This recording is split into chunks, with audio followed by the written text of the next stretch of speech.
Assalamualaikum. This is Tahir Afaki and you are watching my channel Wide Vision. हमारा आज का मौजू है सोर्सेज ऑफ ब्रिटिश कॉन्स्टिट्यूशन। दोस्तों, आज के मौजू में हम देखेंगे कि वो कौन से सोर्सेज हैं जिनकी वजह से मौजूदा ब्रिटिश कॉन्स्टिट्यूशन मौजूदा शक्ल में आया। इनमें कॉन्स्टिट्यूशनल लैंडमार्क्स हैं, स्टैट्यूटरी लॉज हैं, कॉमन लॉज हैं, ओपिनियन ऑफ जूरिस्ट हैं, कन्वेंशंस, डेलीगेटेड लेजिस्लेशन, ये तमाम सोर्सेज आज हम जरा डिटेल में देखेंगे। तो दोस्तों, आगाज करते हैं आज के मौजू का।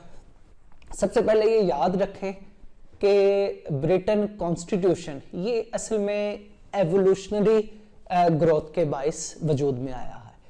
तकरीबन इसे 800 साल लगे हैं मौजूदा कंडीशन तक पहुंचने को। तो इसका बुनियादी तौर पर आगाज 1215 में किंग जॉन के दौर में होता है, जब King John Magna Carta sign करता है।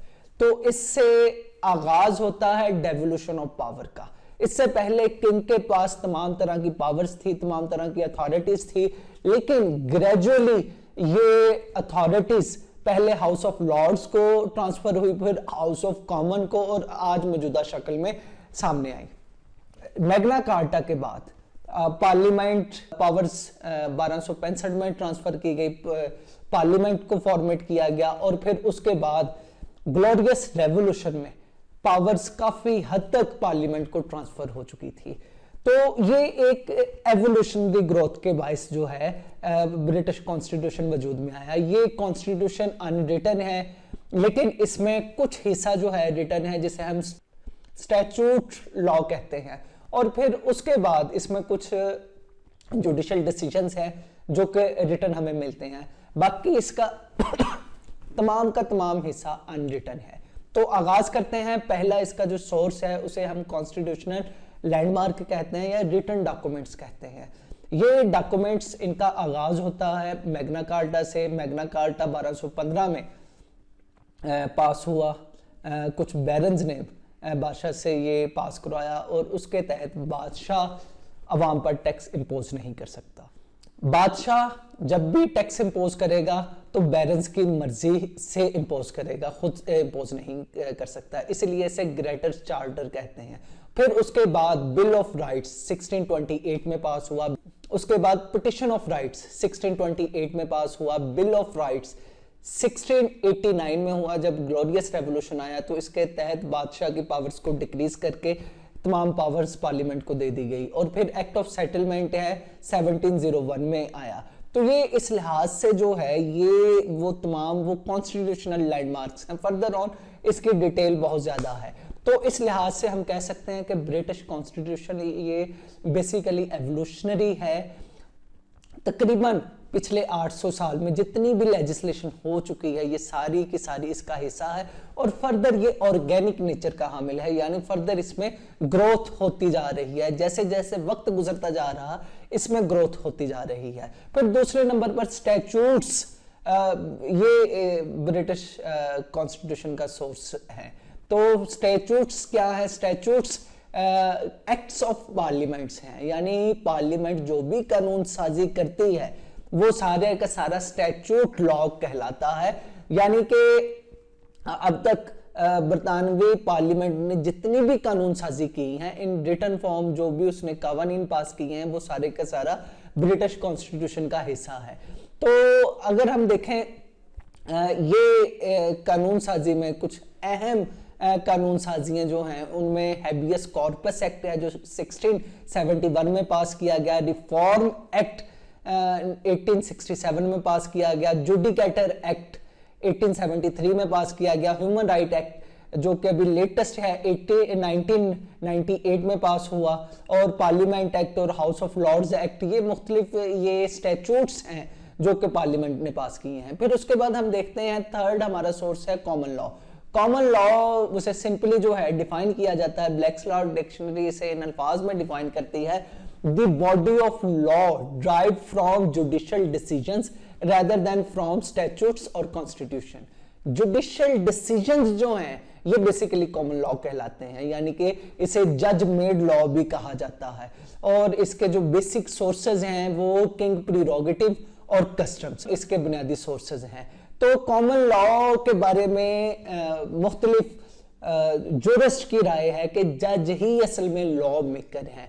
जस्टिस ओलिवर वेंडल का कहना है कि जजेस डू एंड मस्ट लेजिस्लेट, यानी ये जजेस का ही काम है कि वो लेजिस्लेशन करे, लिहाजा वो तमाम डिसीजन जो कि अकॉर्डिंग टू स्टैट्यूट हैं वो तमाम के तमाम ब्रिटिश कॉन्स्टिट्यूशन का हिस्सा है। इसमें एक अहम लॉ जो हम देख सकते हैं वो अटॉर्नी जनरल वर्सेस कैसल्स, ये 1860 में ये डिसीजन कोर्ट ने दिया और इसके तहत पिटिशन ऑफ राइट्स जो कि 1628 में पास हुआ था बिल, इसके तहत बादशाह की पावर्स को रिड्यूस किया गया। तो ये कॉमन लॉ इसका कॉन्स्टिट्यूशन का हिस्सा है। फिर हम देखते हैं ओपिनियन ऑफ जूरिस्ट। तो ओपिनियन ऑफ जूरिस्ट एक बड़ी अहम लीगल मैगजिम है जिसके तहत expert opinion must be regarded, expert opinion must be regarded. तो जाहिर बात है कि एक्सपर्ट नोज बेटर कि किस मामले को किस तरह से करना है, किस तरह से लेके चलना है। तो लिहाजा बरतानिया में एक्सपर्ट्स जितने भी हैं, जुडिशियल एक्सपर्ट, उनकी राय को भी कॉन्स्टिट्यूशन का हिस्सा समझा जाता है। हम देख सकते हैं Edward Coke, Black's law, AB Dicey, Austin, ये मुख्तलिफ जुरिस्ट हैं जिनकी ओपिनियन, जिनकी लिखी हुई किताबें आज भी ब्रिटिश कॉन्स्टिट्यूशन का हिस्सा समझी जाते हैं। फिर उसके बाद है कन्वेंशंस। कन्वेंशंस का रोल डेफिनेटली बहुत ज़्यादा है। अनरिटन कन्वेंशंस हैं लेकिन इन पर अमल दरामद 800 साल से लेकर अब तक होता जा रहा है। मतलब इसमें हम देखें अगर king is the fountain of justice, ये आज भी इस पर अमल दरामद है। अगरचे किंग के पास वो अथॉरिटीज नहीं है लेकिन जितने भी जस्टिस जो हैं वो उसी के नाम पर ही लोगों को दिए जा रहे हैं। फिर king is the sources of all laws, जितने भी लॉज जो हैं वो किंग की ही जात से आते हैं। फिर अगर हम देखें कुछ और अहम कन्वेंशंस, पीएम हमेशा कॉमन हाउस ऑफ कॉमन से होता, पार्लियामेंट कम से कम साल में एक दफ़ा मिलती है। फिर जो ब्रिटिश पार्लियामेंट है ये मोनार्क, अरिस्टोक्रेसी और डेमोक्रेसी का जो है मलगूबा है। यहाँ पर ड्यूल पार्टी सिस्टम है। कैबिनेट में मिनिस्ट्रियल रिस्पॉन्सिबिलिटी का लॉ है या कन्वेंशन है कि जिसके मुताबिक किसी एक भी मिनिस्टर की गलती वो तमाम कैबिनेट की गलती शुमार की जाती है। यूके का बादशाह वो जरूरी है कि वो प्रोटेस्टेंट से हो, ये भी एक अहम तरीन कन्वेंशन है। तो ये मुख्तलिफ कन्वेंशंस ये ब्रिटिश कॉन्स्टिट्यूशन में अहम रोल अदा करती हैं।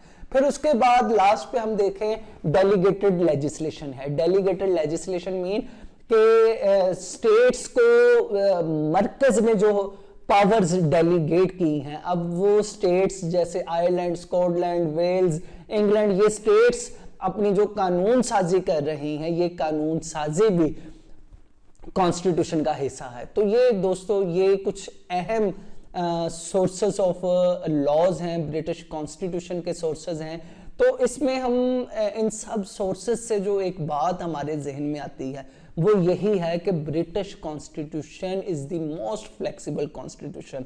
इसमें आते हुए वक्त के साथ साथ तब्दीलियां होती रहती हैं, हर वक्त इसमें नुमाया तब्दीलियां होती रहती हैं। ये यूएस के कॉन्स्टिट्यूशन की तरह या पाकिस्तान के कॉन्स्टिट्यूशन की तरह ये रिजिड कॉन्स्टिट्यूशन नहीं कि इसमें कोई तब्दीली ना हो सके, बल्कि हर पार्लियामेंट की लेजिस्लेशन के साथ इसमें तब्दीलियां रूनुमा होती रहती हैं। ये कॉन्स्टिट्यूशन एवोल्यूशनरी है, एवोल्यूशन के साथ फलता फूलता जा रहा, ऑर्गेनिक है, वक्त के साथ साथ इसमें तब्दीलियां रूनुमा होती जा रही हैं और असल में गुजरता हुआ टाइम इससे ज्यादा से ज्यादा ताकतवर बना रहा।